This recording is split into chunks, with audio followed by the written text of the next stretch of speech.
I promised another few minutes of kukri-related content, and Lynn, damn it if I'm not a knife bro of my word. As much as I hate making an overview or list video for whatever reason, maybe because people are no damn good, they do drive traffic to my channel. If you subscribe and watch regularly, the comparison sections at the end give you a sorta useful bit of information and mostly just make the videos longer. As you know, I own about 6 dumb westernized tourist kukris, and I recommend you Google the term tourist kukri or import-export kukri for a bit better explanation of the term.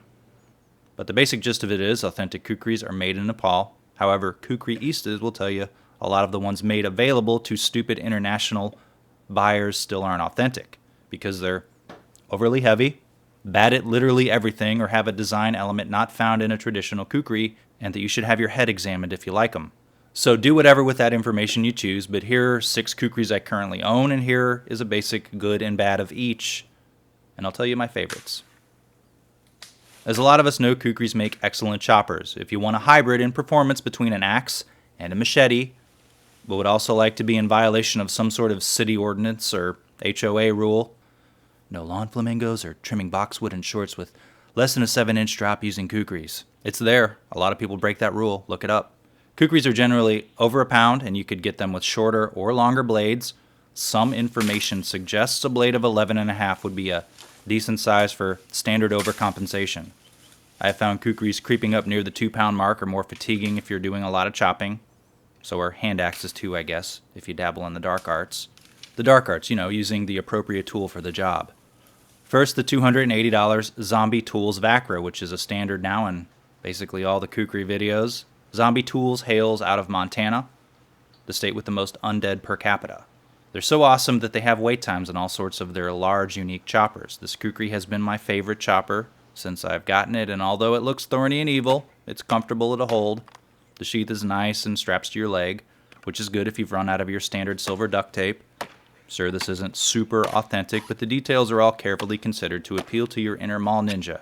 The curved grip for my hand fits just right. It's easy to draw, fun to chop with. If I can think of any real negatives other than it's kind of heavy, I guess they could add a fuller. Sorry, a blood groove. I don't want to trigger anyone. To save a little weight.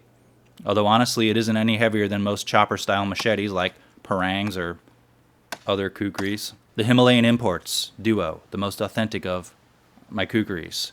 They're both traditional-ish and range about 100 to 150, although they make cheaper ones for the broke and more expensive ones for the extremely broke. The 9mm spines are thick, 2 C's, but staying positive, that just means a great wide batoning edge on the top.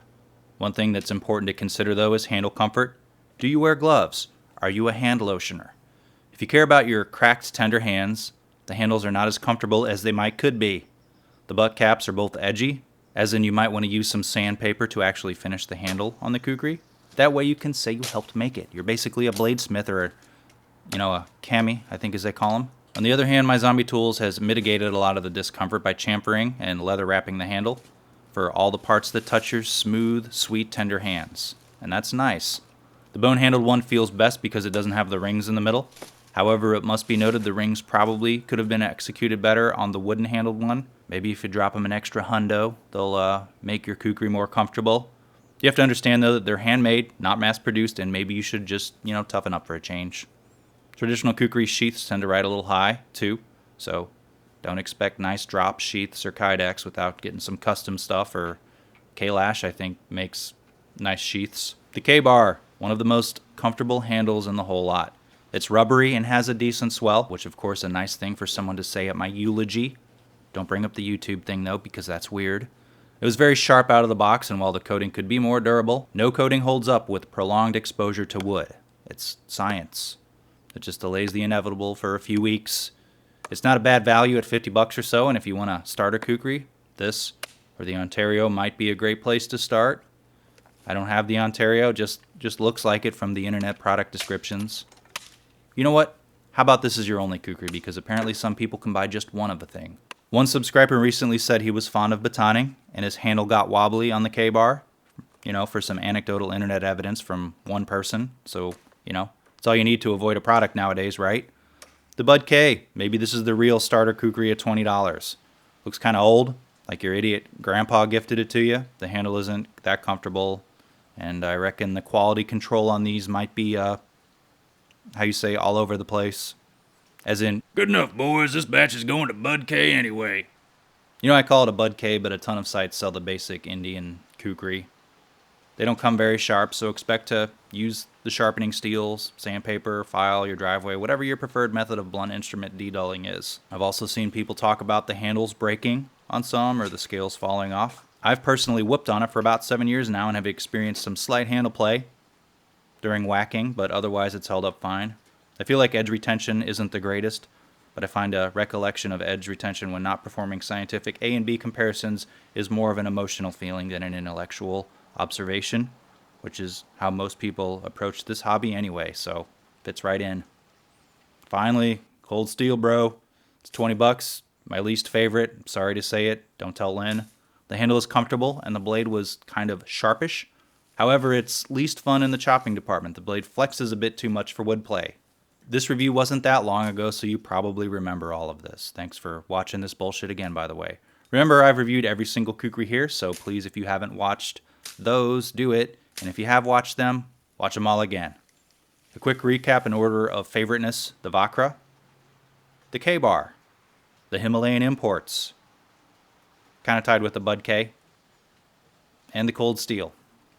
This ends my kukri videos for now, but I just ordered a Kailash Scourge Anniversary Kukri, which is a modern design from a Nepalese maker, so it won't make some people happy. Maybe it'll make them half happy. The video is still months off though because they're made to order. So if you like these cheap sort of recap videos using mostly old footage with some new footage, subscribe to the channel. List videos suck, yet people watch them. Has anyone ever watched a top 5 and ever been truly happy? No, because they don't like people's lists. We like to complain about people's lists. However, this isn't really a list, it's more of an overview of 6 kukris I've bought or been gifted. But it brings in more traffic, so it's a win for me, who likes clicks, and a win for people who like saying I'm wrong. So like, subscribe, comment, Patreon me. It helps during my between jobs right now. It's just, sometimes it takes a while to find one. So thanks for watching.